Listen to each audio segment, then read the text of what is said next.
పాండవుల వనవాసం. మహాభారతంలో పాండవుల వనవాసం, అరణ్యవాసం అనేది చాలా కీలకమైన ఘట్టం. కౌరవులతో జరిగిన మాయాజూదంలో ఓడిపోయిన పాండవులు ద్రౌపదితో కలిసి రాజభోగాలను వదిలి అడవుల పాలవుతారు. ఈ సమయంలోనే వారు తమ శక్తిని, జ్ఞానాన్ని ఎంతగానో పెంపొందించుకున్నారు. పాండవుల వనవాసానికి సంబంధించిన ముఖ్య విశేషాలు ఇక్కడ ఉన్నాయి. 1. వనవాస నియమం. జూదంలో ఓడిపోయిన ఒప్పందం ప్రకారం పాండవులు 12 సంవత్సరాలు వనవాసం, అడవుల్లో నివసించడం మరియు 1 సంవత్సరం అజ్ఞాతవాసం, ఎవరికీ తెలియకుండా దాక్కుని బ్రతకడం చేయాలి. ఒకవేళ అజ్ఞాతవాసంలో వారు దొరికిపోతే మళ్లీ 12 ఏళ్లు వనవాసం చేయాల్సి ఉంటుంది. 2. వనవాసంలోని ముఖ్య ఘట్టాలు. ఈ 12 ఏళ్ల కాలంలో అనేక ఆసక్తికరమైన మరియు ముఖ్యమైన సంఘటనలు జరిగాయి.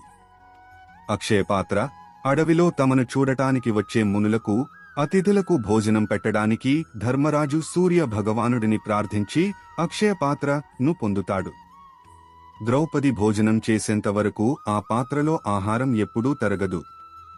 భవిష్యత్తులో యుద్ధం తప్పదని గ్రహించిన వ్యాసుడి సలహాతో అర్జునుడు శివుడి కోసం ఘోర తపస్సు చేస్తాడు. శివుడు కిరాతుడి, వేటగాడి రూపంలో వచ్చి అర్జునుడిని పరీక్షించి పాశుపతాస్త్రాన్ని ప్రసాదిస్తాడు. అలాగే ఇంద్రుడి నుంచి ఇతర దివ్యాస్త్రాలను కూడా పొందుతాడు. భీముడు, హనుమంతుడి కలయిక. ద్రౌపది కోరిక మేరకు సౌగంధిక పుష్పాలు తేవడానికి వెళ్లిన భీముడికి దారిలో హనుమంతుడు ఎదురవుతాడు. భీముడి గర్వాన్ని అణిచివేసి కురుక్షేత్ర యుద్ధంలో పాండవుల జెండాపై ఉండి రక్షిస్తానని హనుమంతుడు వరమిస్తాడు. సైంధవుడి పరాభవం.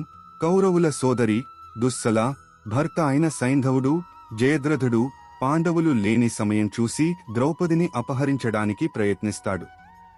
పాండవులు వాడిని వెంబడించి, బంధించి, గుండు గీయించి అవమానించి వదిలేస్తారు. ఘటోత్కచుడి సహాయం. భీముడి కుమారుడైన ఘటోత్కచుడు పాండవులకు అడవిలో ఎంతో సేవ చేస్తాడు. వారిని మోసుకెళ్లడం వంటి పనుల్లో సహాయపడతాడు. 3. యక్ష ప్రశ్నలు. అత్యంత ముఖ్యమైన ఘట్టం. వనవాసం చివరలో ఒక సరస్సు వద్ద నీళ్లు తాగడానికి వెళ్లిన 4 పాండవులు, ధర్మరాజు తప్ప, స్పృహ కోల్పోతారు. వారిని వెతుకుతూ వచ్చిన ధర్మరాజుకు యక్షుడు, యమధర్మరాజు కనిపిస్తాడు. యక్షుడు అడిగిన క్లిష్టమైన ధర్మ సందేహాలకు యక్ష ప్రశ్నలు ధర్మరాజు అద్భుతమైన సమాధానాలు ఇస్తాడు.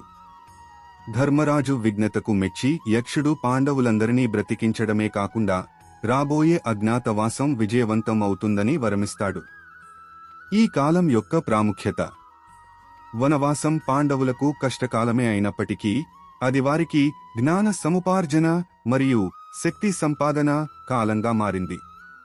కురుక్షేత్ర యుద్ధంలో గెలవడానికి కావలసిన అస్త్రశస్త్రాలు, మిత్రుల మద్దతు, మానసిక స్థైర్యం వారికి ఈ సమయంలోనే లభించాయి. వనవాసం పూర్తయిన తర్వాత వారు విరాట పర్వంలో భాగంగా అజ్ఞాతవాసానికి వెళ్తారు. ఈ వీడియో చూసిన తర్వాత మీకు నచ్చినట్టయితే లైక్ చేసి సబ్స్క్రైబ్ చేయండి.